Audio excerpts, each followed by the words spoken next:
Regarding Men, episode 49. Can Harvey Weinstein get a fair trial?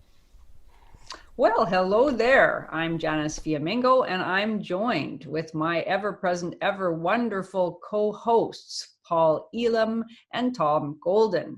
And without any further ado, we're going to get to the very meaty subject of our discussion today, which is the trial of Harvey Weinstein. And that trial is beginning this week. I think the latest news was that jury selection has been completed. And I think the last thing I saw was that there is an expert witness being called by the prosecution to immediately wrong foot the defense.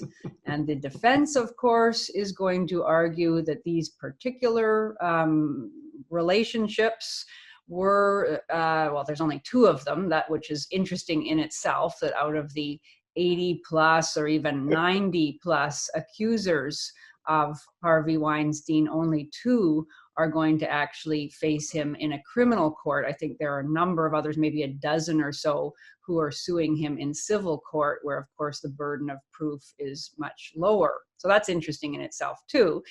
Originally, as I understand it, there were three accusers, but one of them was disqualified in a very dubious and actually worrisome situation. This was, I think, Lucia, I don't know how to pronounce her name, Evans, who claimed that she was raped by Harvey Weinstein. A witness came forward to say that the complainant had actually told her that she had not been raped by Harvey.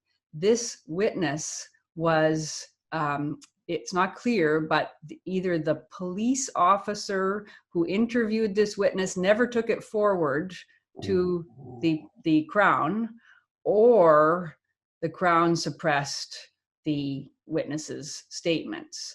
And this finally Just a point of clarification, we actually don't have the Crown. Oh, you don't have. Sorry, right. The prosecution.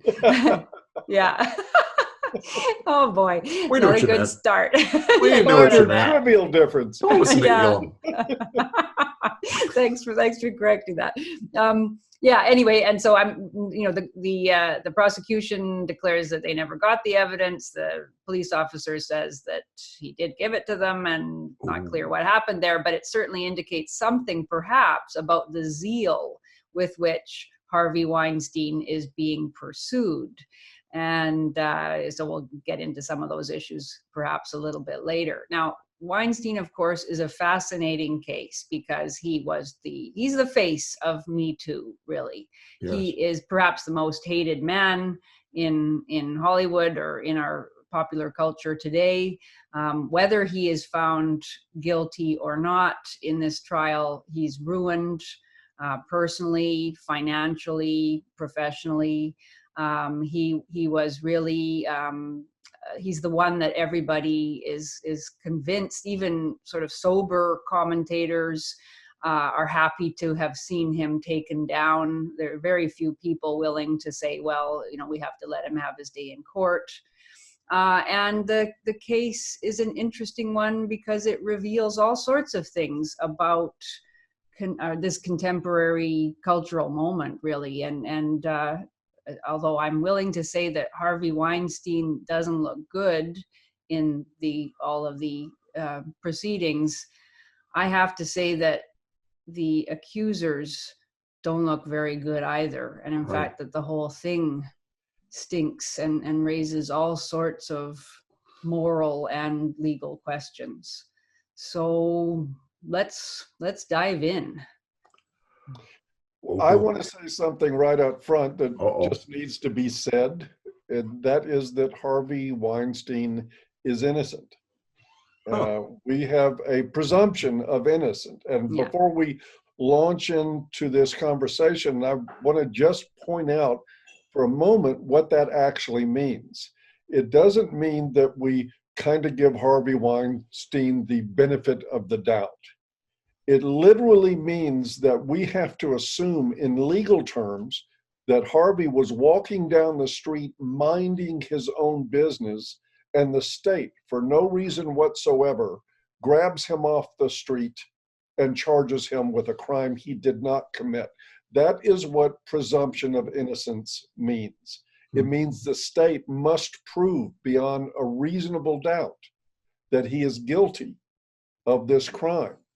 And what I've seen already in reading a motion to dismiss was something very familiar to these cases, which is the defense claims to be in possession of emails from his accusers that are pointing to a much more intimate, familiar relationship after the alleged rape. Miss you, big guy. It stinks. Yeah. Miss you, big guy. Sure, That was one of the messages. does. Yeah. No, I have talked to some actual rape victims, women, and I never heard one of them sending messages to their rapist saying, miss you, big guy. Yeah. This is not the behavior, but what I sense from this, and that motion to dismiss was dismissed. It was thrown out by the judge. It appears in this, and for, I think, obvious reasons, that there are political motivations to convict this man, that there is the Me Too impetus, the judge, I'm sure, looking at his career. What if he doesn't have a conviction on the face of Me Too? Uh-oh. Those emails Not from good. women saying, miss you, big guy, stuff like that. I'm thinking, man, they're just gonna like maybe suppress that. And I want to give everybody else a chance to talk, but I want to come back to that particular subject in a few minutes that relates to some other things. It's critical. There was another one, Paul. There's no one else I would enjoy catching up with that understands me quite like you do. Yeah. Rapists are known for that. Yeah, I know. It's like, wait a minute. Wow. And the whole thing that bugs me too is this whole believe the victim stuff. You know, that we've been saturated with the idea you believe the victim no matter what. It's like, if you don't, then you're betraying her. Like, this is absolutely insane. Yeah. And it goes against, common sense, and it goes against the research too about what actually happens to people. You know, they talk in the believe the victim stuff about how, well, it might be that she's fuzzy about what happened, and it might be she doesn't remember. But the fact is, if you look at the research about trauma, that people who are traumatized remember more than people who are not traumatized. They tend to remember everything, you know, in the detail. Memories that plagued them. Yes, exactly. And so, you know, it seems to me like they're taking just the feminist science and applying that to the courtroom, and that's dangerous. And I'm surprised they haven't come up with some sort of Stockholm syndrome explanation for why these alleged victims now want intimate, close personal contact with their alleged rapist. Yes. But it must be some sort of empathy for your perpetrator. Yeah, well, they have in a sense. I mean, not exactly Stockholm syndrome in terms of empathy, but you often hear feminist advocates, or even just, I don't suppose Gloria Allred is particularly a feminist, but she's representing one of the complainants, Mimi Halevi, I think her name is. And, she's already made that point that, yes, this woman carried on a very close personal relationship with Harvey Weinstein for years after the alleged rape, which took place in 2006, allegedly. Yet she carried on in very friendly terms, wanting to meet him, signing things, love and peace, and, all sorts of things. And that this is now put forward as a way that the victim is dealing with her trauma. So it isn't exactly love for her abuser, but she's masking the trauma. I've worked with trauma victims for 30 years. I've never seen anything quite like that. Yeah, that's bullshit on its face. Yeah, but it's now widely accepted. And this is, by the way, if anyone's interested in delving into some of the things we're talking about here, there is we'll include in the link associated with the video. This is from the motion to dismiss of Harvey Weinstein's earlier defense team, headed up by, what was his first name? Braffman is his last name. I forgot his first name. I wrote it down Doesn't somewhere. matter. It doesn't matter. Braffman was his head counsel for the defense. No longer now. He's got a different defense team. I think he's a very trying client. Obviously very obsessive. That was the way he was in all of his endeavors. Quite abusive, as it seems, to men and women. Very insistent, very aggressive. Well, he's like that with his defense counsel too. But this is available as a PDF online. It's a very lengthy overview of the defense case, including the emails that Weinstein has from the two complainants. And it is pretty hard to imagine these two as victims carrying on this kind of intimate, loving, ongoing relationship where they are active participants in the relationship. And there is a question here too, which scares me. There's a question now with rape shield laws, whether a lot of this stuff will ever be admitted for his defense. And I go back to the case of Marv Albert. Some of you may remember. He was a very famous sportscaster in basketball, probably considered one of the all-time greats. He got involved with a woman, and part of their relationship involved rough sex, biting, other things that they got into mutually and with consent on both parts. She was also known to be vindictive when men broke up with her. And Albert broke up with her because he had decided to marry another woman. She made a rape allegation. Albert had this woman's former boyfriend that was prepared to testify that one, that she was vindictive when they broke up and made up false accusations about him, and two, that biting and rough sex was a part of their repertoire in the bedroom, and that was her preference. The judge refused to allow any of this into evidence because of rape shield laws, because we're so going to protect now the woman's sexual history that we don't want the jury to take that into account. But this was exculpatory evidence. Right. And the judge did not allow it. Albert was forced to take a plea bargain, which essentially had him convicted of a sex crime, ruining his life, destroying him forever. And I mentioned this case is many, many years old at this point, but I mentioned it because he's another famous individual. This happens to men all the time. Elizabeth or Meredith, I forget, Pagurny, in a rape trial in New York, lied about a guy.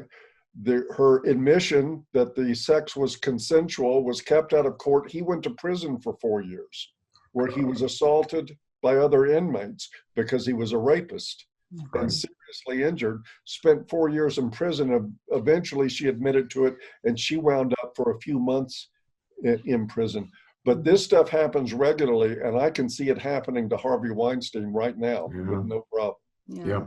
And we know that the prosecution has already brought in this expert witness, Ziv, her last name is, to say that this behavior on the part of the victims is absolutely normal and must not be used to discredit them in any way.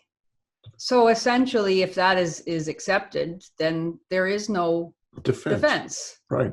If there is no way, because obviously there is no evidence, there's no physical evidence from assaults that took place decades ago in some cases, or years ago in the case of the other, I think it's a 2013 alleged offense is the second complainant. So there's no physical evidence.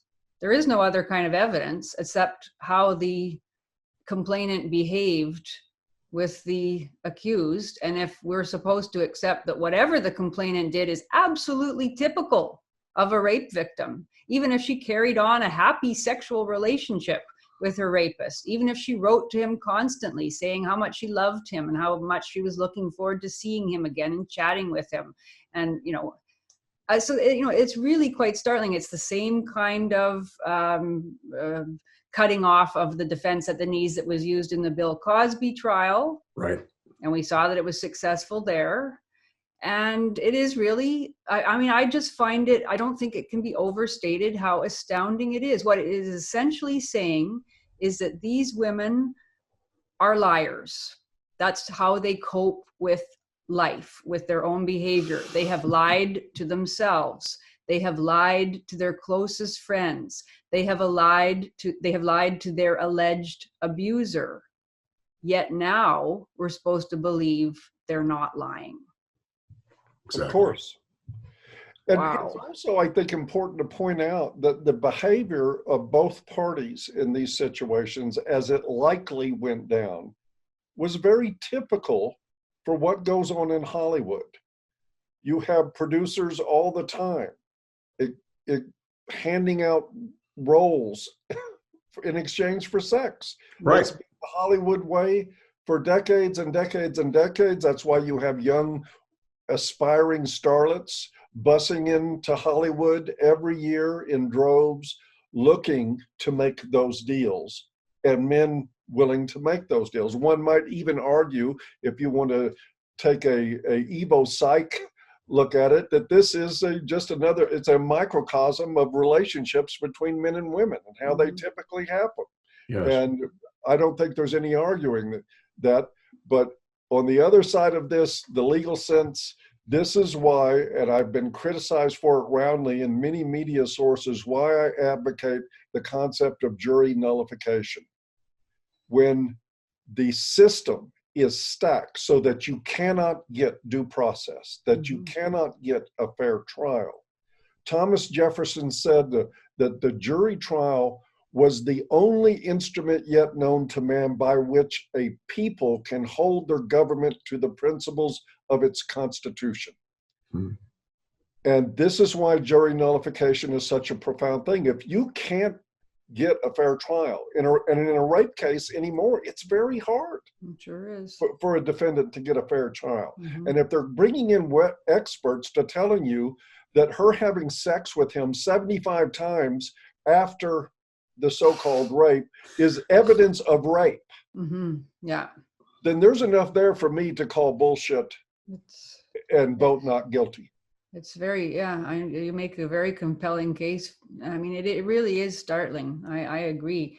I mean, now what they're doing too is they're bringing in other witnesses. The prosecution are bringing in other witnesses to say that he raped them as well or behaved in similar ways in order to establish this kind of pattern, which was also what was used in the Bill Cosby trial, if I'm understanding that one correctly. And so, I mean, it's crazy in that they are not willing to come forward, or maybe can't because statute of limitations, but they're not actually complainants in the case. And yet we are supposed to treat them as credible witnesses. And I mean, if we believe that a woman's sexual history should not be used against her in a trial, in a rape trial, even if we believe that some of these women, what they're saying is true, if they seem credible, etc., what bearing could that possibly have on whether he is guilty in these particular instances that he is being tried for? And yet it seems that that is now also an acceptable prosecution strategy for which he has no defense. Right. So It's the so smoke wrong. and mirrors you provide when forensic evidence isn't going to make your case. Yeah. And I think we have to admit that in rape cases, even in fresh rape cases, forensic evidence can be difficult. I don't think that we can't be in such denial that we can't admit how difficult this is. And at the same time, that's the cost of a system of jurisprudence that involves due process. Yes. Some people will slip through the cracks. It's sad, it's tragic, it's unfortunate.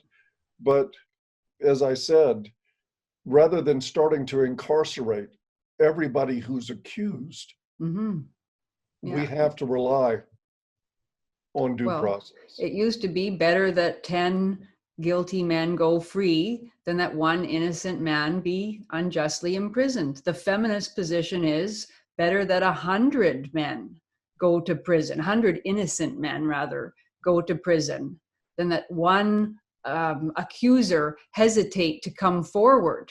You know, it's become... Oh boy. Then you add on to all of this the likelihood that false accusation is prevalent in many rape cases. It's just, if you look at Canaan's work and the work of others, it's you know, Bloomberg just released a video of their coverage of ICMI in Chicago. Oh, they did. And Oh.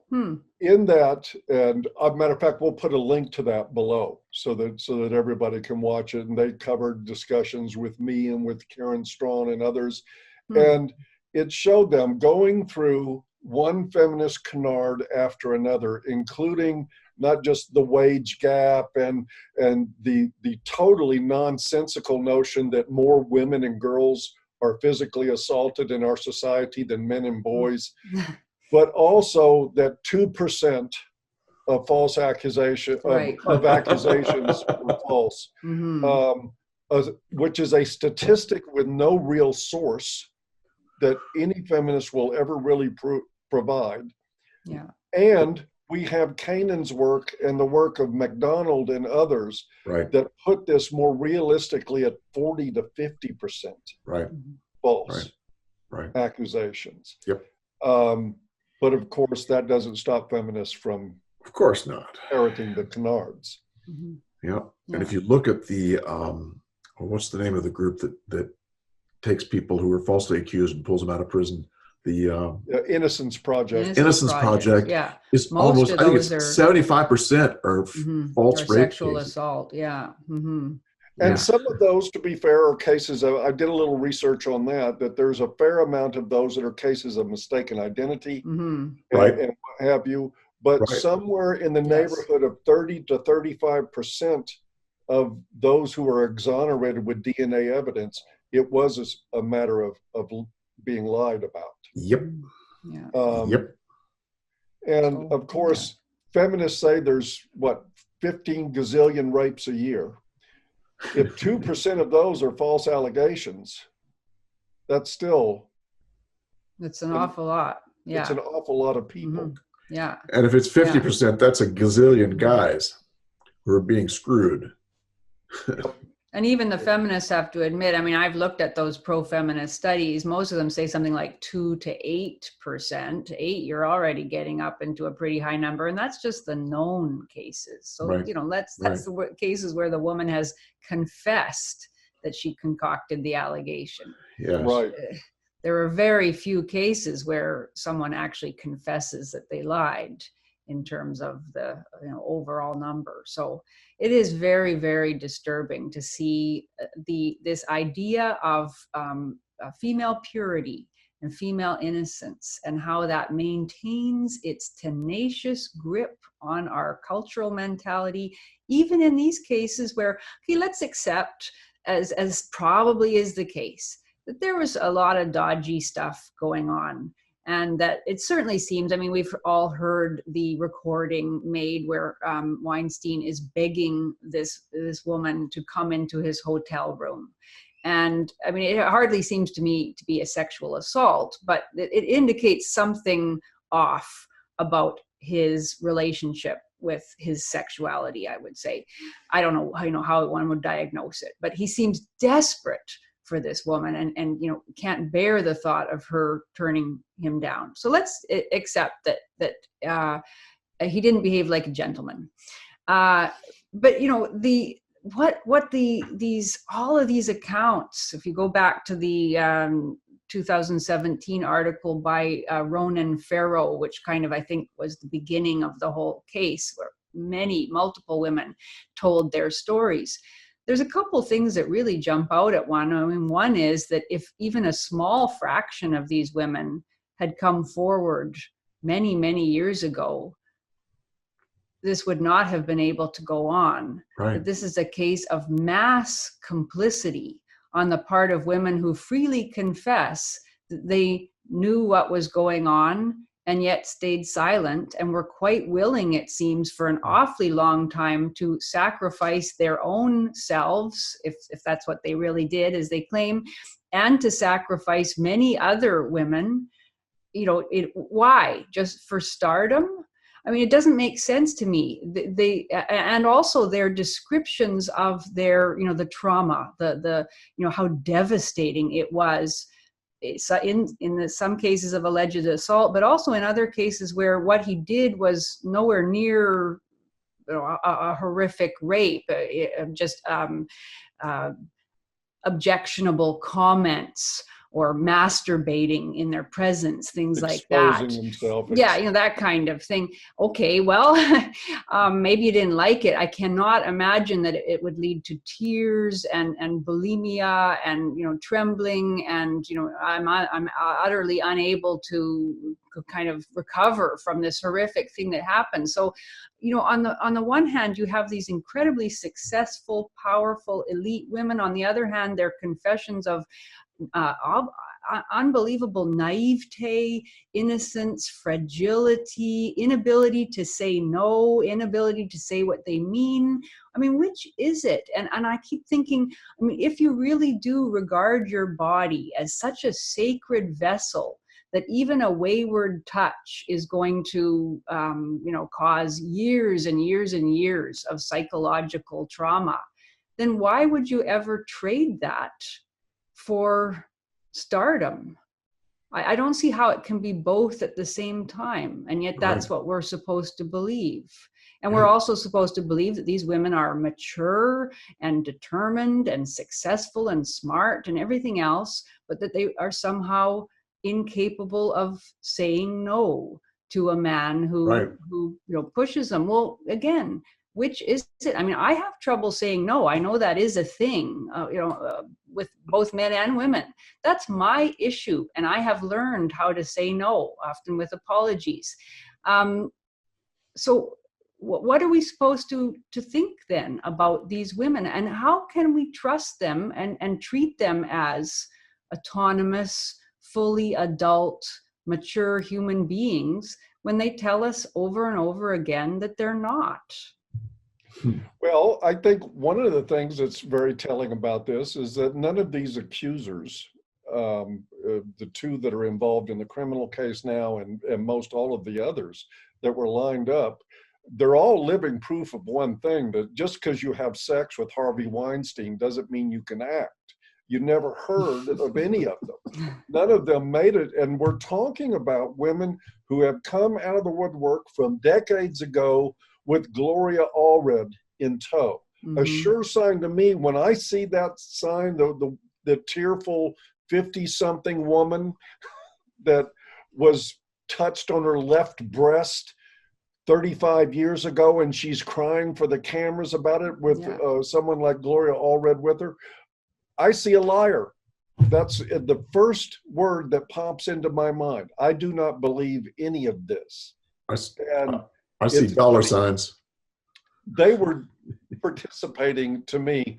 It's the most likely, the Occams Razor to this is that they were doing what young aspiring starlets do in Hollywood, and the expectation of Harvey Weinstein to be a gentleman in a culture, in a Hollywood culture that reveres Roman Polanski and other pedophiles, is like, who do we really think we're talking about here? Yeah. In many ways, morally, Hollywood is a cesspool of very amoral people. Mm-hmm. Yes. And these women are part of that too. And now that's it. We've got the prosecutors and everybody treating them like they were virgins. Mm-hmm. Not buying it here. I hear you. Yeah. Reminds me of the work of Tanya Reynolds, who looks at, who gets the compassion when they're victims. And over again, what she found was universally, cross cultures, it's the female that gets the compassion when they're victims. And it's even the female that gets compassion when she's the perpetrator. Mm-hmm. Yeah. Mm-hmm. Yeah. And that's why it's so easy for these prosecutors to go in and do this, because it's like everyone will nod their head and say, oh, poor dear. You know, if it had been a man who has been prosecuted, they would have hang him. Mm-hmm. Because she found yes. also that men don't get the compassion. Yeah. You know, and when they're the perpetrators, they might as well just get thrown out the window. Mm-hmm. You know, so it's good. This research has basically shown us that what we've intuited for the last 20 or 30 years is really true. Mm-hmm. You know, Yeah. a woman's pain is a call to action, and a man's pain is taboo. Mm-hmm. Oh, and that we simply cannot accept the reality of female wrongdoing. exactly. And when we see it, we victimize her. We say, "Oh, yeah, we say she was driven to it." Female agency, you'll never be able to accept female wrongdoing. Exactly. Yeah. So the very thing that, yeah,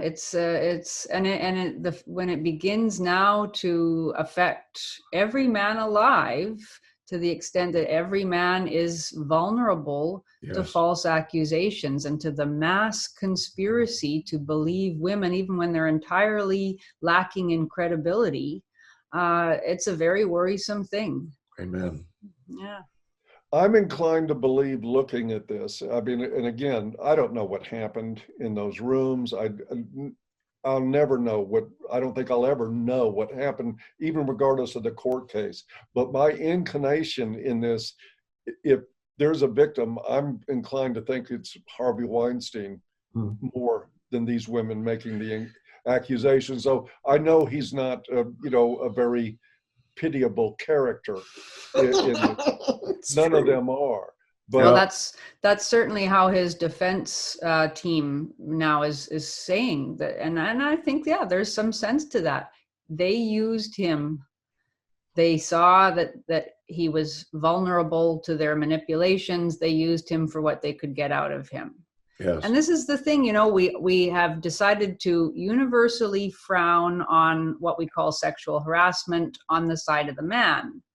But we don't frown on or do anything about or even recognize sexual exploitation on the part of the woman. Amen. Mostly because I guess most men who are victims of sexual exploitation, don't complain about it afterwards. That's true. Although some other women, may be resentful when it's obvious in an office setting or some professional setting that a woman is getting, is securing advances for herself and professional perks by using her sexuality. That is pretty irritating to other people around her to see her acting in that way. But we don't even have really a language to talk about the problem, and it does exist, and that seems to be, some of what has gone on in this.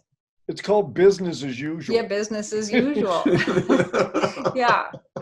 So our moral condemnation is certainly all askew in these cases. Yeah. This is a great tragedy. I think any time that you politicize something like the problem of sexual assault, that's a social problem, it's a legal problem. When you make it a political issue, all you do is create victims straight down the road. There may be real rape victims in this and you'd never know it. Just saying. Yeah. Too many people, too many high profile attorneys looking for camera time, twisting the truth, too many political agendas. I don't think these prosecutors want to dare have a chance that they're not going to get a conviction here, because then they'll be the people that let that terrible serial rapist go, no matter what. The same thing will befall the judge. So I think his chance for fair trial, not very good. Sadly, not very good at all. Yeah. He deserves a fair trial, Well, yes, he does. Scumbag or not. The system, it's necessary for faith in the system. And yet most people seem to be quite willing to let it go, or a lot of people do anyway. Yep. Well, I no longer have faith in the system, and I think for good reason. I still hope this guy accidentally gets a fair trial and that some semblance of justice is done. I hope you're right. I hope you're right. And on that sad On note, that note, we'll wish everyone a good week. yep, 49 down the drain. rooting for a good, peaceful day in Richmond Yes. today. Thousands of Second Amendment protesters are on the Capitol grounds. So far, it's been peaceful. And I hope it continues that way. Me too. Indeed. Me too. Okay. All right, then. We'll see y'all.